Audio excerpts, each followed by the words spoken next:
So today I'm going to explain why 2024 could be your last chance to buy zero point 0.1 Bitcoin. So today $6,500 or it's about 10% of one of those. I wish this one right here was worth a full Bitcoin, but it's not. So we're going to be first explaining why I believe this coming cycle could be your last chance to actually get a hold of 0.1 Bitcoin. Okay, so here on the chart we have the Bitcoin halving cycles signified by these big white vertical lines. So you can see that Bitcoin has a bull market cycle every single time after a Bitcoin halving.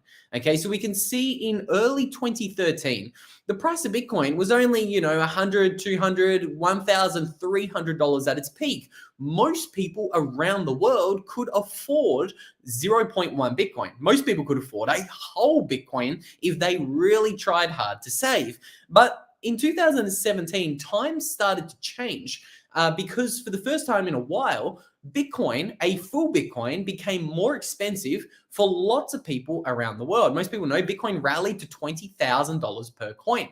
Now, again, in our previous cycle, Bitcoin rallied to about $69,000 at the peak, and today we're back at $68,000. So we're going to be explaining who is going to be priced out of buying a full Bitcoin and 0.1 Bitcoin in this upcoming cycle, and why most people are simply not prepared for it. So we have this really cool little graphic here. This is actually going to help show us who can genuinely afford to buy 0.1 Bitcoin today. So that's $6,500. Okay, so here we're actually looking at the incomes of countries all around the world. Now, I want to try to find the specific little chart that we have here.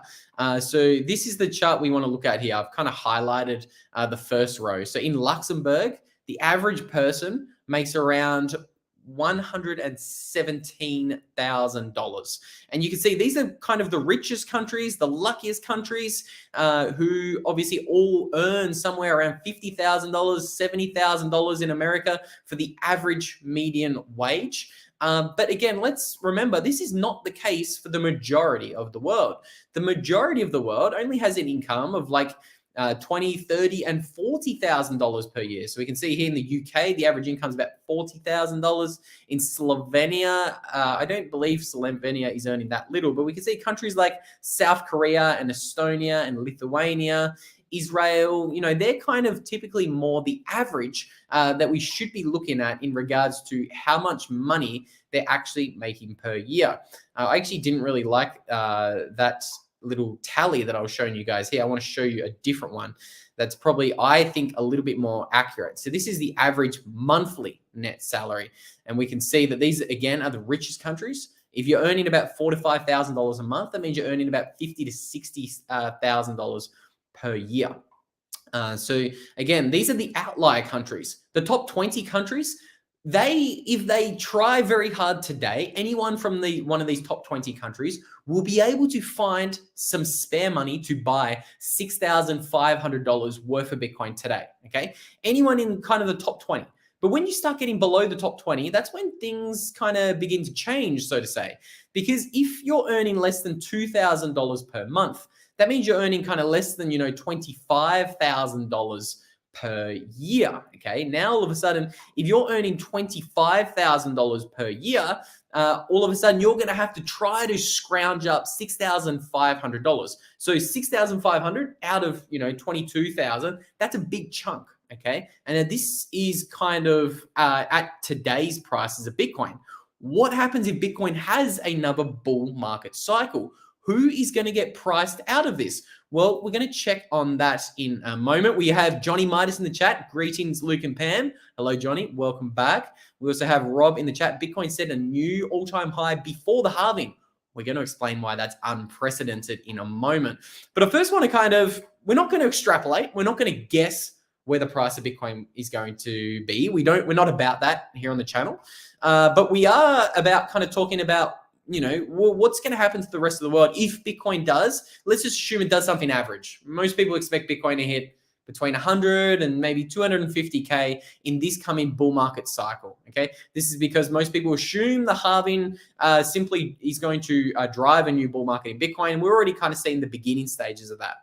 So if Bitcoin's at 100,000, or let's say $200,000 per coin, well, that means all of a sudden, with Bitcoin at $200,000 per coin, one of these puppies, if you want to get 10% of one of these, that's $20,000. $20,000, not many people around the world actually earn $20,000. Okay. Now, this is why I'm getting a little bit worried about the potential supply suffocation that we're seeing today.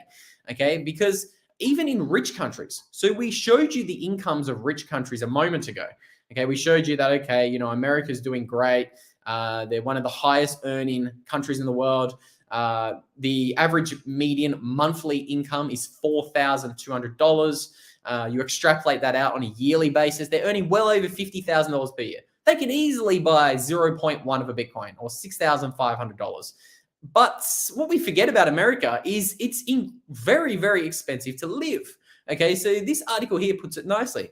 56% of Americans can't cover a $1,000 emergency expense with their savings. Okay, and the truth is actually even worse than this when you dig into it. So we can see here, there's a little table or a survey here. They surveyed over 1,000 Americans, and they said if they had a $1,000 emergency bill, only 44% of those people could pay it from their savings. 20% would have to use a credit card. 15% would have to pay the bill from cutting other expenses. And then 10% of people would have to borrow the money from family and friends. Okay, this is not a laughing matter. Again, this is it's very sad, the state of the cost of living crisis in America. It's just very shocking statistics that caught me offside there for a moment. But we know that it's actually worse than here. We know that it's worse than that.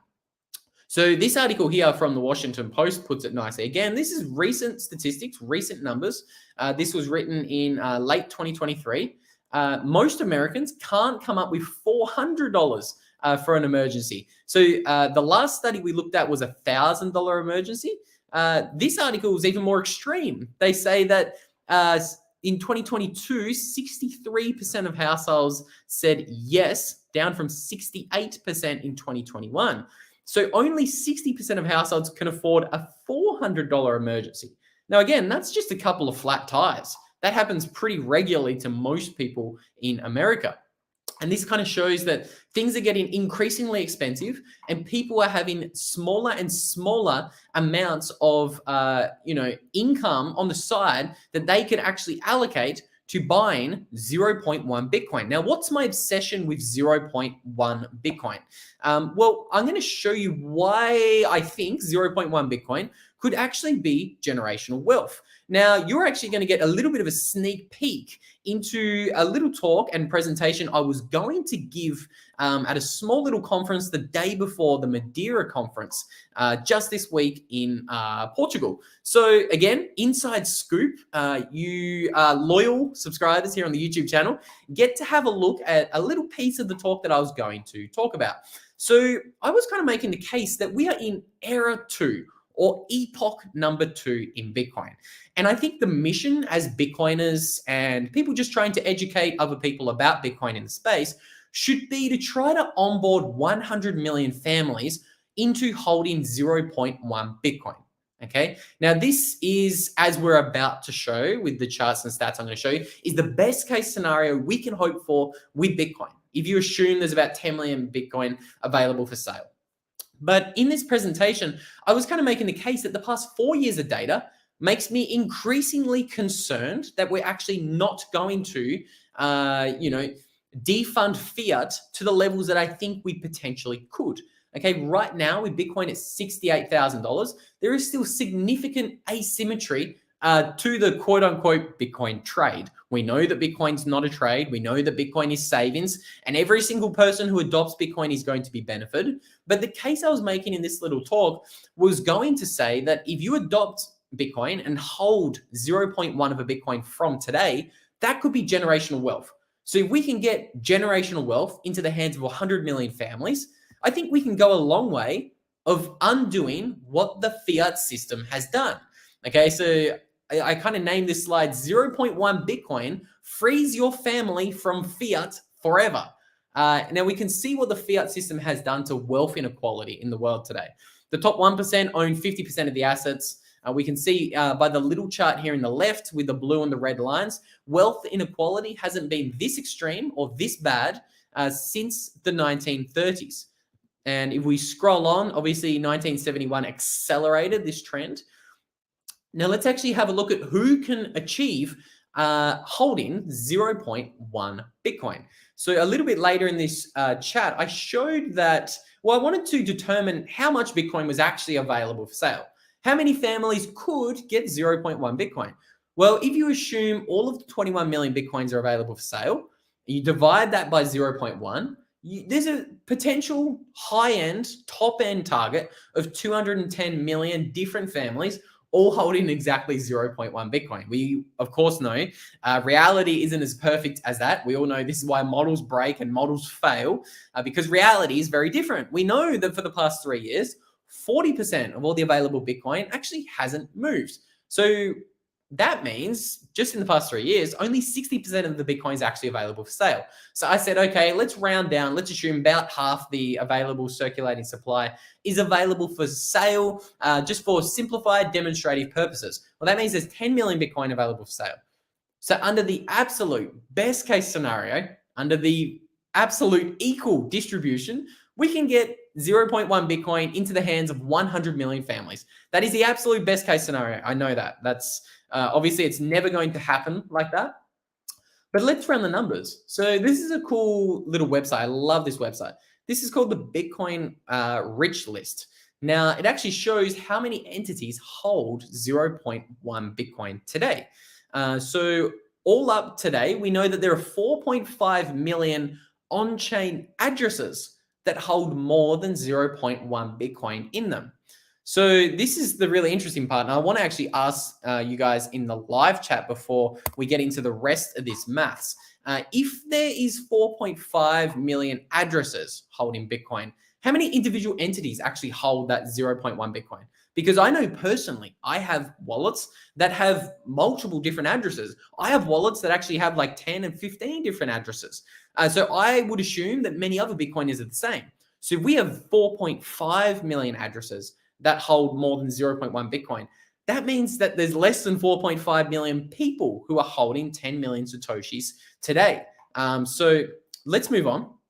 And I want to show you the rest of this presentation. So I said at best, there's probably less than 1 million people holding 0.1 Bitcoin today. And the reason why I titled this speech, the next billion Bitcoiners are coming faster than you think, and we're not prepared and we're failing them, is because time is running out. BlackRock and all of the other ETFs are aggressively accumulating Bitcoin today. We can see in the green box, they've accumulated around 350,000 coins.